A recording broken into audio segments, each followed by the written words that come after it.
Dios les bendiga. Estamos muy contentos, muy agradecidos con Dios por la gracia que nos ha dado para continuar con este programa y meditar en esos misterios que se encuentran en las Escrituras. Hoy traemos uno de ellos, un misterio que tiene relación con la forma como nosotros debemos pedir, como conviene pedir. En el libro de Génesis, en el capítulo 30, el verso 1 dice: viendo Raquel que no daba hijos a Jacob, tuvo envidia de su hermana y decía a Jacob: dame hijos o si no me muero.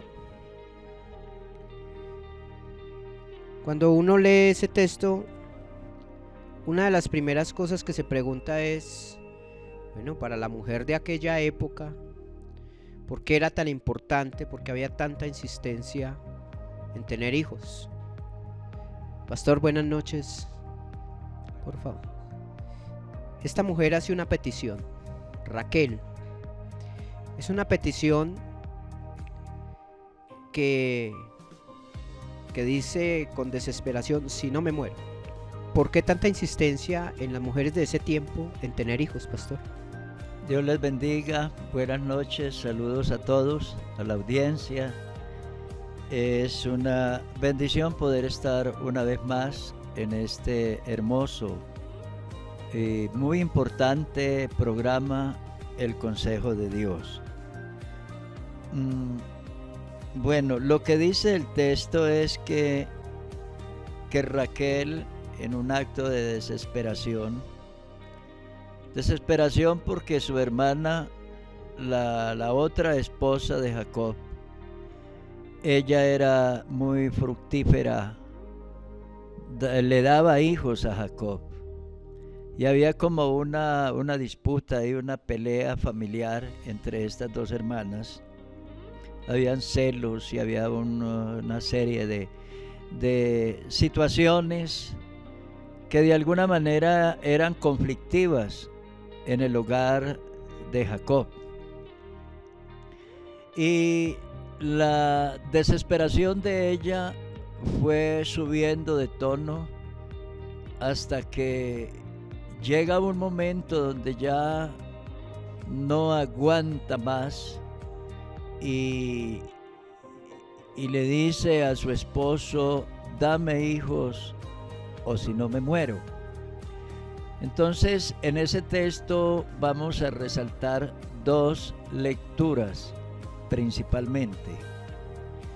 La primera es en la forma de pedir. ¿Cómo pedimos? Diríamos, ¿cómo oramos? Porque la Sagrada Escritura nos habla mucho de la oración. Dice que la oración del justo, obrando eficazmente, puede mucho. Dice también acerca de la oración que a los que aman a Dios, todas las cosas les ayudan a bien.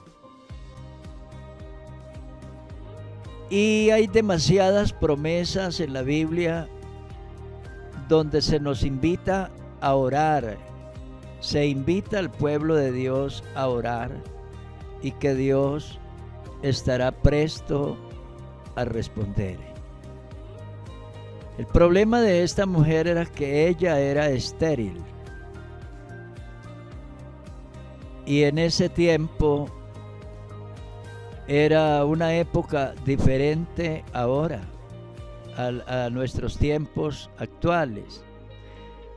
En ese tiempo, la mujer que era estéril o no tener hijos, para ellas en ese tiempo era como algo desgraciado, porque ellas eran ridiculizadas, eran despreciadas, y se tejían toda serie de habladurías respecto a una mujer estéril, hasta el punto de decir que estaban bajo el efecto de una maldición o que Dios estaba enojado, muy enojado con ella, y por eso no daba a luz hijos. Entonces la carga que había, la carga moral, diríamos la carga psicológica, la presión que había sobre Raquel era muy grande. Y entonces ella le dice al esposo: dame hijos o si no me muero. Entonces el otro asunto que sobresale aquí ¿fue la manera correcta de pedir? ¿Fue bien hecha esa petición? Ya lo miraremos. Vamos a ir, mientras se desarrolla este tema, ya vamos a tratar de entender qué sigue en los pasos que vienen más adelante. El verso 6 del mismo capítulo 30 de Génesis nos dice: dijo entonces Raquel, me juzgó Dios y también oyó mi voz y me dio un hijo, por tanto llamó su nombre Dan. Es extraño que ella haya pasado por un juicio para recibir la respuesta a su petición.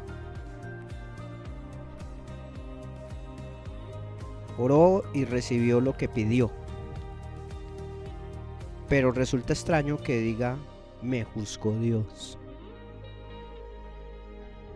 Dan es un nombre hebreo que significa Él juzgó. Él, o sea, Dios. Me juzgó, dice ella, Dios me juzgó. Entonces, como usted lo plantea en la pregunta, ella pasa por un tribunal que la juzga. Un tribunal que la juzga en el sentido de que ese tribunal dijo: bueno, esta mujer está pidiendo, se encuentra en un estado de exaltación, casi al borde de la desesperación, de la locura. Esa no es la manera de pedir, porque la Biblia dice que debemos acercarnos al trono de la gracia confiadamente para alcanzar misericordia y hallar gracia para el oportuno socorro. Además, el salmista David dice que así como los ojos de la sierva estaban siempre fijos mirando a su señora, así nuestros ojos o mis ojos están mirando a Jehová hasta cuando tenga misericordia de nosotros. O sea, en un estado de amor, de paciencia, de ternura, porque es la relación entre el Hijo y el Padre, dice Romanos o dice San Pablo, por el cual clamamos Abba Padre, por el Espíritu. Entonces ella estaba exaltada y había envidia y había otra clase de sentimientos, incluso había una actitud muy áspera respecto a su marido, a quien culpa en parte de su desventura, si es que se puede llamar así, a quien culpa de su condición de esterilidad. Entonces, ahora que pasa por ese tribunal, la vemos que no salió bien librada. Pues aquí mismo nosotros estamos diciendo que ella no salió bien librada de ese tribunal. Sin embargo, bueno, yo quedé embarazada. No quedé embarazada, no fue así. Pasé por ese tribunal, pero de todos modos tengo un hijo. Pero vea usted que el hijo no fue un hijo de su vientre, no fue un hijo que ella concibió, sino que le dijo a Jacob, negoció con su esposo y le dijo: mire, yo le voy a dar mi sierva Bilha para que duerma con ella, y entonces el hijo que nazca de ella nacerá sobre mis piernas y será hijo mío. De esa manera, entonces cuando nace Dan, ella lo recibe como suyo, pero en realidad no era suyo, no era hijo de su vientre, y sin embargo es contado como suyo. Eso es lo que tenemos en esa parte. Y dice: por tanto llamó su nombre Dan. Parece que ella le puso nombre al muchacho y lo llamó Dan, que quiere decir él juzgó. Este muchacho creció, es contado entre los hijos de Jacob. Y un día Jacob llama a todos sus hijos.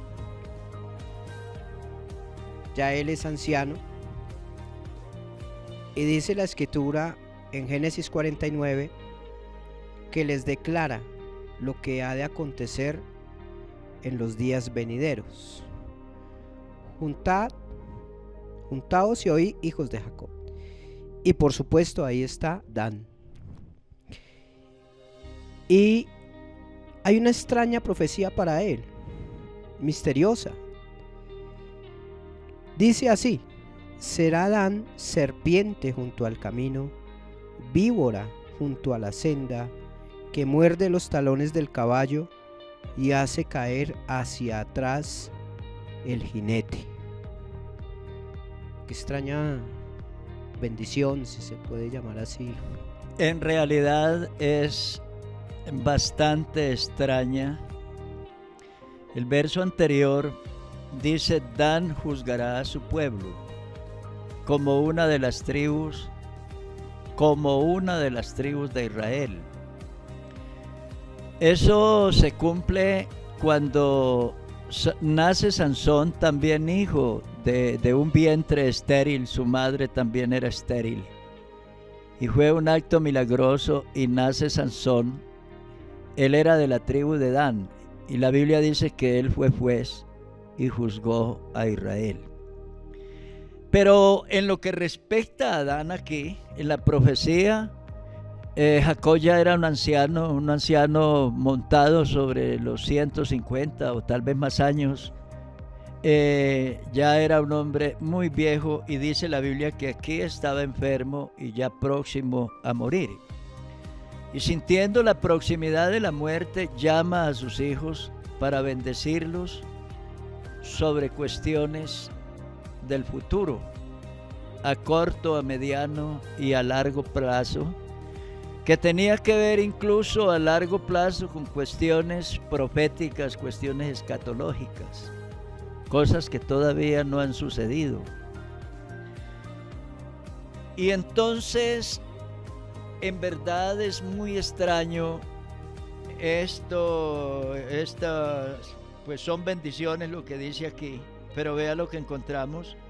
Dan será serpiente junto al camino, víbora junto a la senda, que muerde los talones del caballo y hace caer hacia atrás al jinete. Aquí hay un estudio para realizar: es ¿por qué serpiente? Una serpiente es vista en la Biblia, o sea, si se mira eso como una especie de metáfora, entonces encontramos desde ya una especie de relación con el diablo. El diablo en la Biblia es denominado como la serpiente antigua. Entonces, ese término serpiente, pues si esto es una metáfora, pues está hablando de un ser malo, de alguien malvado que en algún momento iba a hacer daño. El jinete seguramente es como algo así como la nación, como Israel, como la nación muerde al caballo y hace caer atrás al jinete. O sea, que llegaría un momento donde ese personaje le haría un enorme daño a la nación, haciéndola caer, haciéndola retroceder, haciéndola volver hacia atrás. ¿Cómo entendemos este misterio? La Sagrada Escritura nos cuenta que, bueno, es el libro de Josué el que nos dice que luego de conquistar Josué la tierra prometida, y repartió a todas las tribus, dándoles a cada uno su herencia, a cada uno de ellos fue repartiendo el territorio, ejidos, ciudades, territorios, y las tribus se fueron ubicando cada una en su territorio, de norte a sur, de oriente a occidente. Luego Josué, el libro de Josué, es el que nos dice: y les faltó territorio a los hijos de Dan. Y como les faltó territorio, dice, subieron los hijos de Dan y combatieron a Lesén, y tomándola la hirieron a filo de espada, y tomaron posesión de ella y habitaron en ella, y llamaron a Lesem Dan, del nombre de Dan su padre. Observe usted que dice la Biblia aquí que faltó territorio. Y entonces ellos, como decimos en nuestro lenguaje más popular, ni cortos ni perezosos, inmediatamente se armaron, tomaron sus espadas y se fueron y masacraron a una ciudad y la poseyeron. Se ubicaron en ese lugar. Aquí hay otro interrogante. Era lo que tenían que hacer. Si había un líder que era Josué y habían príncipes que estaban interesados en ubicar a toda la población que venía de Egipto, ubicarlos en ese territorio, en esa tierra que fluye leche y miel. Entonces, ¿qué habría que hacer? Pienso yo que amablemente ir al líder y respetuosamente, y seguramente le hubieran concedido la petición, porque el propósito era ubicar a toda la población que había llegado de Egipto, que nadie quedara por fuera de ese propósito, porque al fin de cuentas era un propósito de Dios.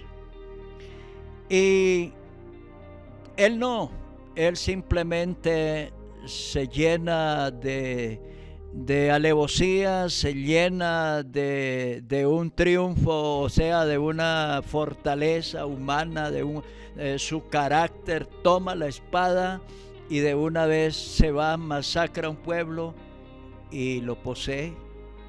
Y eso, ahí tenemos esa situación de ese Dan.